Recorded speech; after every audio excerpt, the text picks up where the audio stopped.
Welcome to the Tesla Economist. Please hit the thumbs up and don't forget to subscribe. If this tax credit bill passes, then America will be the most futuristic country in the world.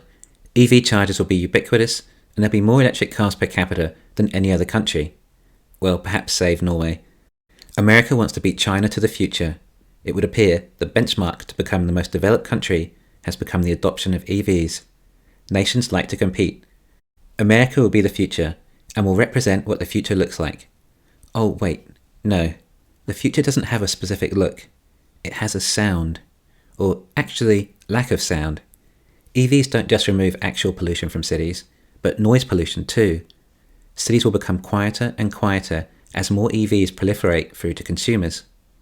Eventually, you would stand out in front of everyone having a car with an engine that makes noise. It might even become an embarrassment. Not to mention everyone secretly judging you for not moving over to the transition of renewable energy. Somewhat like smoking these days, where you feel shameful for smoking near people as they're breathing in your secondhand smoke. When I was younger, I don't really recall minding the smell of cigarette smoke so much. They even smoked on planes and in restaurants. But since people have cut down on smoking so much, whenever you do smell a cigarette, it seems to be that much more noticeable and more unpleasant. It will likely be the same with ICE cars too. For example, if you're going for a run on the sidewalk along a road, while you're not breathing in any fumes if the cars are electric, then suddenly a disgusting ICE car drives by, you might find the smell repugnant, or even cover your face. But yes, the future is quiet. That's what it will feel like. Peaceful. Of course it will have a look too, of clean air. You'll be able to see mountains or the skies more clearly. Pollution will dwindle, and people will likely become somewhat healthier as a result from not breathing in carbon monoxide. From this tax credit, there'll be so many economies of scale that EV manufacturing will receive in America. It will be by far the leader in the future of transport. Not just in EV sales, but manufacturing too, along with everything associated, including all the technology, the R&D and the resources. In fact, maybe I've been naive this whole time. Maybe these tax credits are just to fund the US car companies to survive and make the transition, like a pre-bailout. But they couldn't help them without also helping Tesla. And of course Tesla will have the largest market share. So perhaps the bill will have somewhat a dynamic ability to last until the legacy US auto companies can feasibly make an EV. But Tesla will have the most supply.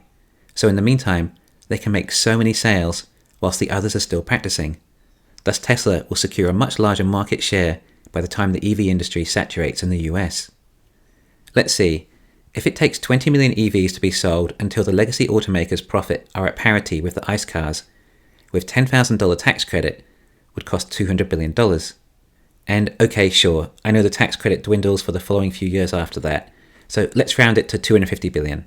Is that enough to justify keeping the legacy auto businesses and all the jobs? Of course, the government is simply paying for the legacy auto's charging network too, but they're saying 500,000 chargers before the end of the decade. I doubt they'll come close to that, but it means the legacy auto companies don't have to buy their own charging network. It reduces one of Tesla's competitive advantages, their exclusive charging network. Remember, this tax credit doesn't just help the legacy autos, but all the other EV startups too, like Rivian and Lucid. Well, not all the other EV startups, none of the Chinese ones. Anyway, Rivian are more or less at the same stage as GM and Ford at the start of the race, growing their EV businesses. I would say that none of them are really constrained financially, except Rivian may not be headed in the right direction for their battery production. As far as I know, Rivian have not made any signs of starting their own battery factory. In fact, they're looking at solid-state batteries in-house. However, GM and Ford are making efforts to get some battery factories up and running. Even if the battery technology they're using is no match for the 4680s, they just need something. They seem to have caught on that it's about battery supply. You think the Chinese do well because they can make their cars so much cheaper, but now the Americans can simply get a $10,000 boost. And they are home to the largest car market in the world.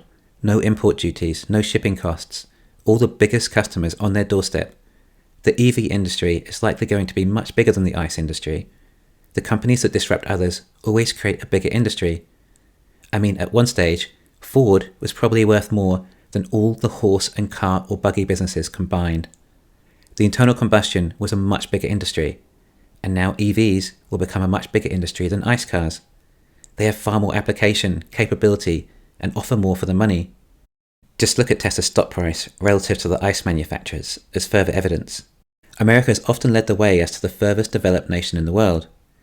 They were the first country of the majority of their citizens to have running water, electricity, phone, and gas in their homes, along with the advent of the automobile thanks to Henry Ford, which meant people could live in suburbs and commute by car.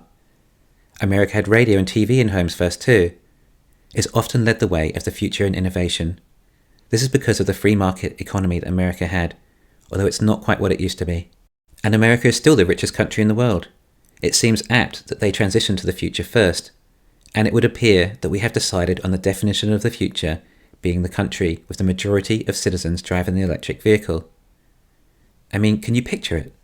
Electric cars everywhere, people plugging in their cars in car parks when they go to shops.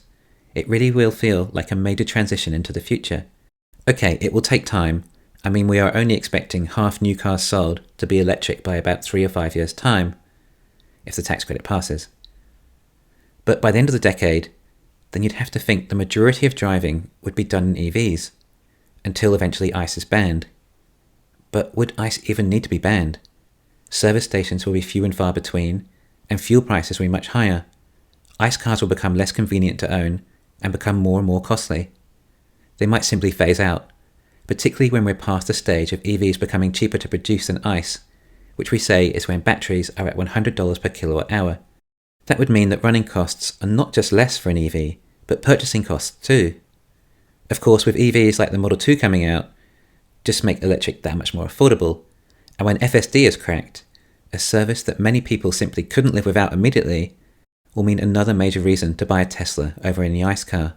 Judging by the EV credit bill, America are really not messing around here. This will massively accelerate their transition to EVs at a rapid rate.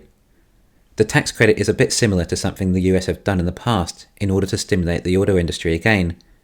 Have you ever wondered why America has no old cars, and they're all fairly modern? In 2009, America had the Car Allowance Rebate System. Great acronym, by the way, CARS, CARS, although it was more commonly known as Cash for Clunkers. The US government gave around $4,500 when you traded in your older car to buy a new car. The new car did have to have a certain fuel efficiency, as the purpose of the program was not only to stimulate the auto industry, but also improve fuel efficiency of vehicles on the road. It was so popular, the $1 billion they'd budgeted for it was exhausted in the first month.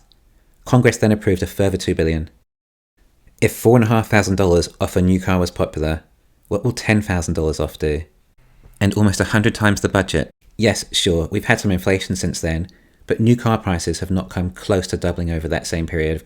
Of course, this will be a somewhat different situation, as the auto manufacturers will also increase their prices to realise some of the tax credit for themselves.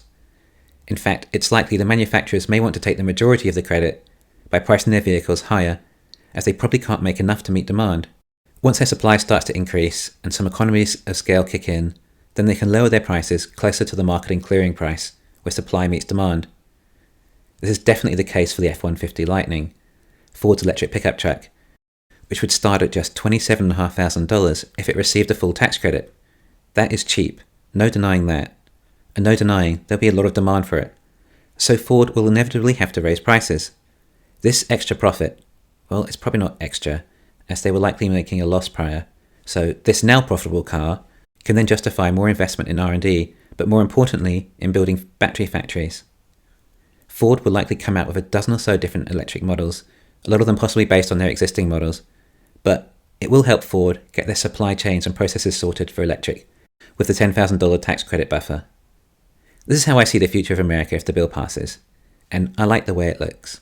Thanks for listening, please hit the thumbs up, and don't forget to subscribe.